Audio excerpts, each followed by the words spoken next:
Baby Abby is learning a famous nursery rhyme, but these children are learning a lot more by having a baby in school. There's a new breed of teachers in primary schools, and they are younger than ever before. The idea is that the growth and development of each baby can be incorporated into art, science and technology, and maths lessons. The schools which have been doing this believe that bringing babies into class can benefit not just the children, but the parents and the babies themselves. By seeing firsthand the month-to-month changes of babies from a social and emotional perspective, they would be able to reflect and learn about their own social and emotional development month on month, year on year throughout the school. The response from the children's been really good. They've been really excited about it. In a way, they're kind of adopting a parent and a new baby, and that baby belongs to them. This is Ryan's 20th visit to Fazakerley Primary School in Liverpool. At the tender age of nearly 2, he's the youngest member of the Year 4 class. The baby sessions are normally held away from the usual classroom, in a family learning room. Once Ryan is settled in, the rest of the class are brought in. Before every session that we have, we remind them of the ground rules of what we expect of their behaviour, about if they upset the baby or if the baby begins to cry or mum feels that the baby's not in a safe setting, then the session's brought to an end. Ryan was keen to show off what he's learnt since his last visit.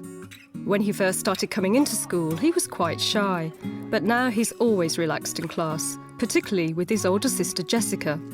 The children are encouraged to watch all his behaviour and reflect on how he's developed. Anyone straight away noticed anything different?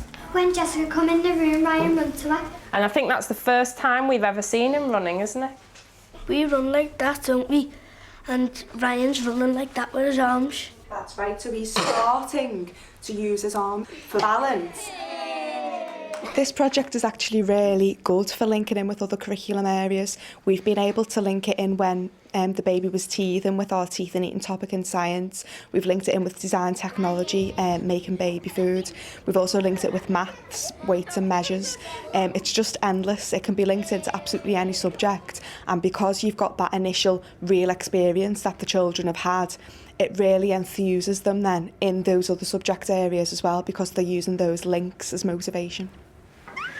The original concept for this scheme came from Canada, where it's reported to have had a dramatic effect reducing levels of aggression among school children. It was developed originally in schools in Liverpool and Dorset, the idea being to engage with schools in a city, urban environment and also a rural environment. And over the last 2 years, the content has been developed in collaboration with those schools. Fazakerley Primary School in Liverpool has been at the forefront of this scheme. It's an area that has mixed housing. There is a lot of social deprivation within the community, but there's also a fair bit of wealth around as well, so it is a very mixed bag here. The project was launched in school 2 years ago, and we thought that it'd be beneficial because a lot of the parents have had issues with school and wanted to make school more of a hub of the community. Finding the right mother and baby is key to making this work. Jackie was the first to be signed up 2 years ago. She was a mum who was familiar to us at school because she'd had a child who'd gone through our school before, and her daughter was actually in my class at the time.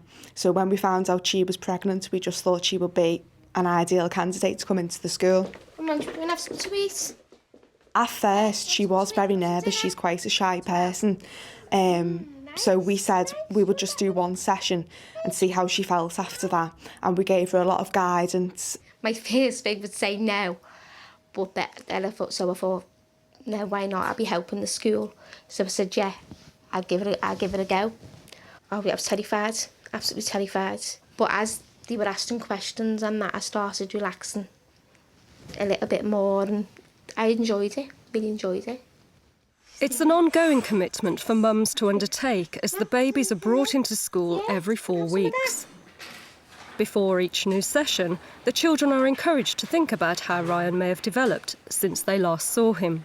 Has he changed in his physical? Has he grown at all? Is he talking more? Has he learnt any new words? So as we talked about on the carpet, you're going to just choose your question and write it on your piece of paper ready for the session. Jackie, when Ryan was a baby, you know, when he used to eat more softer food, can he eat any harder food now?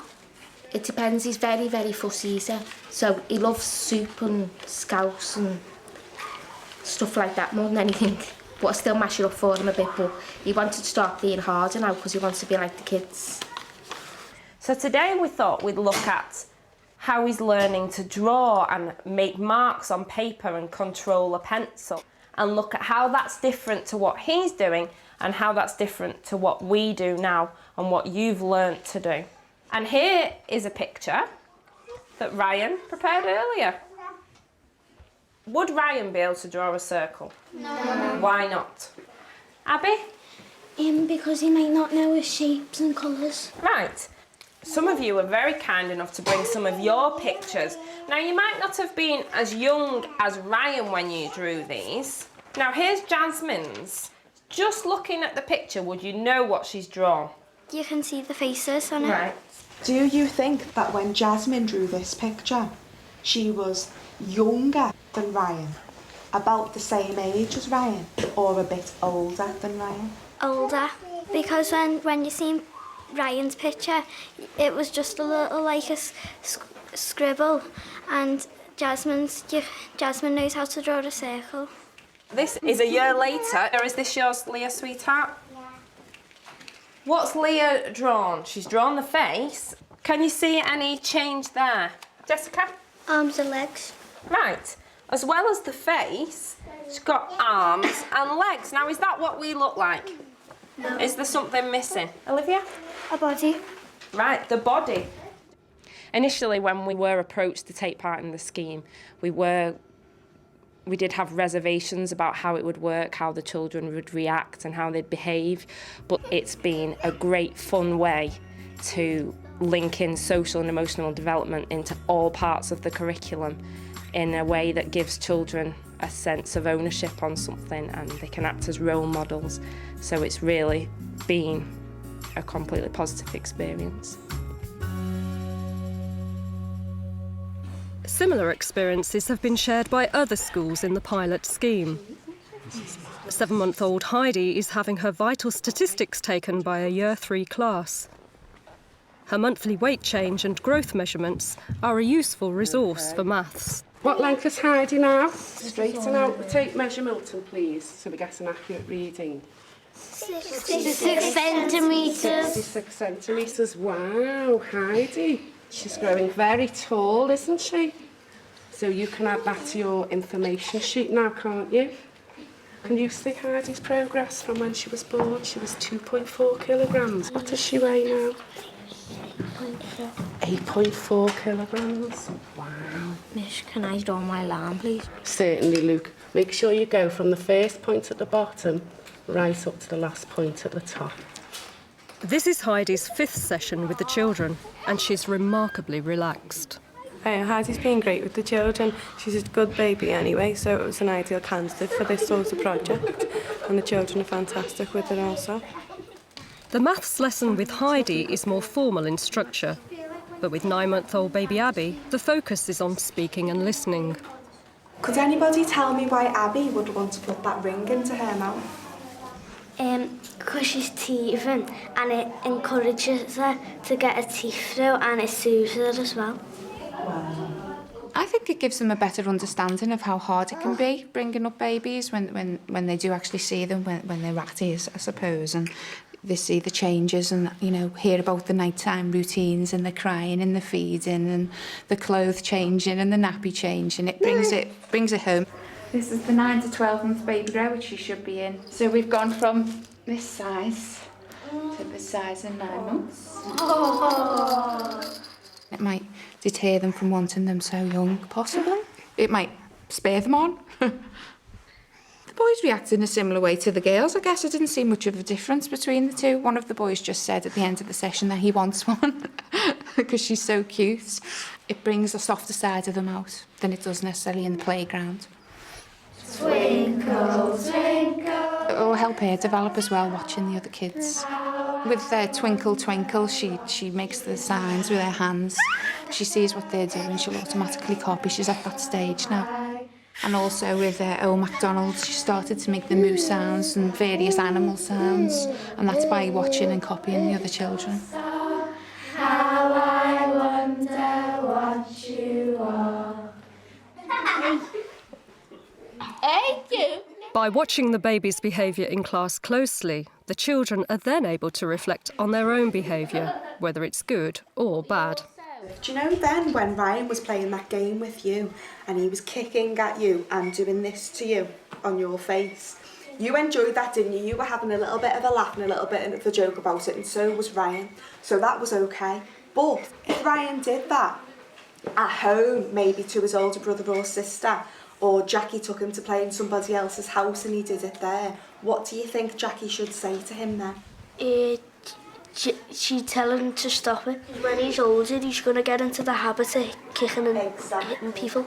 One of the things that we really focus on in our school is social and emotional aspects of learning. It also makes them feel really mature about their own behaviour and emotions, because it makes them aware that they are actually able to control what they do, and they do know the difference between what's right and what's wrong.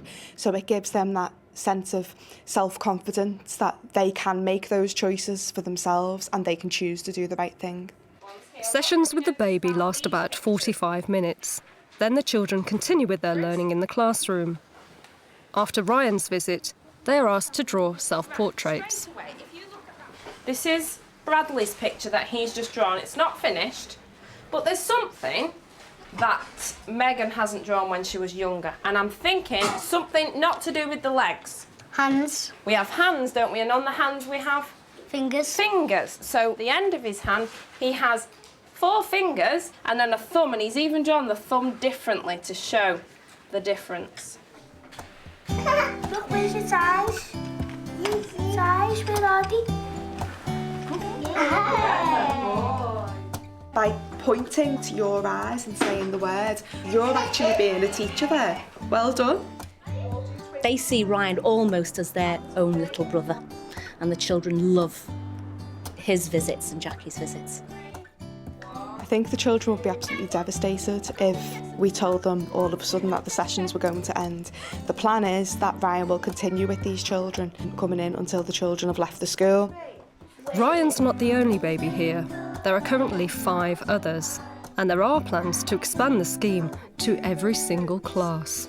Without a doubt, it's had a massive impact on our school, and it's down to the warmth and the empathy of the staff and the relationships that staff are ready to build with the parents that's going to see this stand or fall. And we've been blessed here. We've got a fabulous group of parents and staff who make this work.